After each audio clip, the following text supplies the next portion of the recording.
Pneumonia এত ছড়াই গেছিল, মরেই গেছিলাম।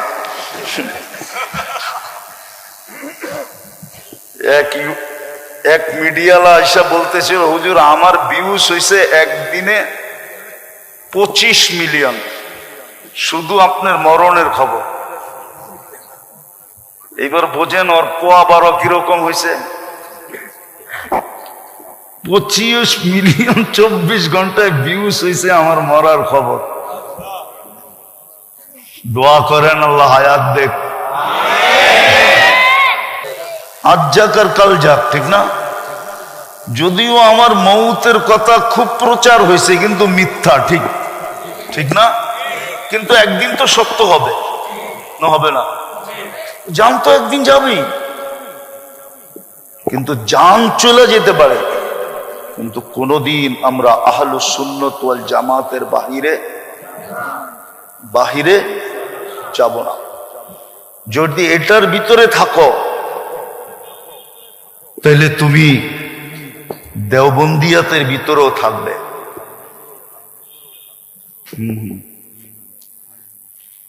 কথা বলতে মনে চায়, এই জন্য একটু বলতেছি, কষ্ট হোক আর যাই হোক। দেওবন্দকে ধরে রাখা মানি হলো এক হাদিসকে ধরে রাখা। কি হাদিসে হয়েছে, আলাইকুম বিসুন্নতি ওয়া সুন্নাতিল খুলাফাইর রাশিদিন আল মাহদিয়িন। আল্লাহ রসুল বলে, আমার সুন্নত এবং খোলাফায়ে রাশিদিনের সুন্নতকে মজবুতির সাথে ধরে রাখো। আর আল্লাহ দারুল উলুম দেওবন্দ তৈরি করছেন এই 4 খোলাফার সন্তান দিয়া। কয়জনের খোলার সময় নেই, আমি নাম দিয়া মিলাই দিতে পারবো। এই 4 জনের সন্তান দিয়া আল্লাহ দারুল উলুম দেওবন্দ তৈরি করছেন। আবু বকর সিদ্দিক রাদিয়াল্লাহু তাআলা আনহুর সন্তান, ওমর রাদিয়াল্লাহু তাআলা আনহুর সন্তান, ওসমান রাদিয়াল্লাহু তাআলা আনহুর সন্তান, আর আলী রাদিয়াল্লাহু তাআলা আনহুর সন্তান। এই জন্য তো শিব্বির আহমদ ওসমানী, এই জন্য তো হোসাইন আহমদ মাদানী।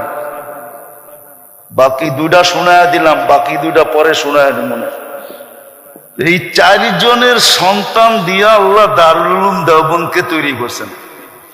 যে আহলে সুন্নতুল জামাতকে আঁকড়ায় ধরে রাখবে সে দেওবন্দকেও ধরে রাখবে, আর আহলে সুন্নতুল জামাতকে ধরবে না সে দেওবন্দকেও ধরবে না।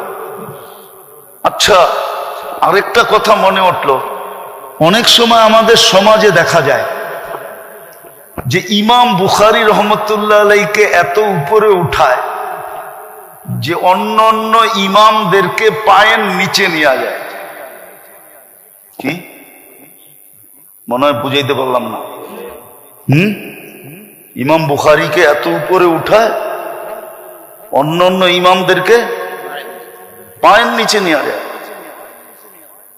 অথচ একটাই দেখাই, আবু হানিফা রহমতুল্লাহ আলাইহির জন্ম 80 হিজরিতে। কত? ওনার ইন্তেকাল 150 হিজরিতে।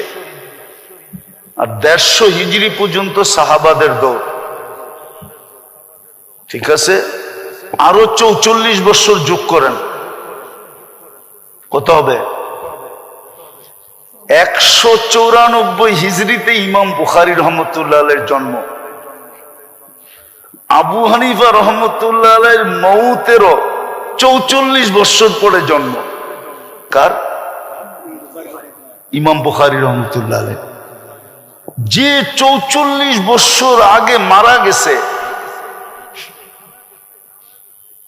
ইমাম তিরমিজি রহমতুল্লাহ আলাইহির কথা মতো, যে আমার চেয়ে যে বয়সে একদিন বড় সে আমার চেয়ে বেশি কয়েকশো গুণ বেশি মঙ্গল রাখে। বলছে কেন? বলছে সে আল্লাহর রসুলের জমানার আমার থেকে একদিন আগে। অথচ আবু হানিফা রহমতুল্লাহ আলাইহি পুরা সাহাবাদের জামানা পাইছে। আরেকটা মজার খবর শোনামু, শেষ হাদিস যেটা পড়লো আশকাব, যেটা আশকাব কি রাবির নাম কি? আহমদ ইবনে আশকাব, ইনি আবু হানিফা রহমতুল্লাহ আলাইহির ছাত্রর ছাত্র, ইনি কুফি। ইনি কি? ইমাম বুখারী রহমতুল্লাহ আলাইহি শেষ হাদিসও আনছেন আবু হানিফা রহমতুল্লাহ আলাইহির ছাত্রের ছাত্রের থেকে।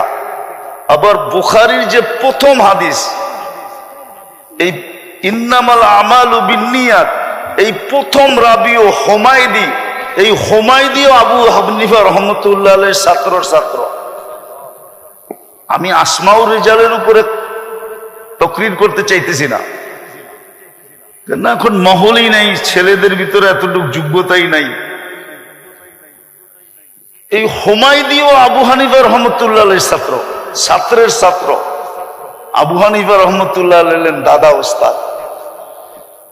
যারা বলে যে ইমাম বুখারী রহমতুল্লাহ আলাইহি আবু হানিফার উপরে আঙ্গুল উঠাইছেন, আবু হানিফা রহমতুল্লাহ আলাইহি আমাদের মতো বেয়াদব ছিলেন না। উনি যদি বেয়াদব হইতেন তাহলে আল্লাহ ওনাকে এত বড় মাকামে উঠাইতেন না। দাদা ওস্তাদের মর্যাদা ওনার কাছে ছিল। বিদায় যতটুকু বললাম, চলেন তৌহিদ আর আমল এটাকে আঁকড়ায়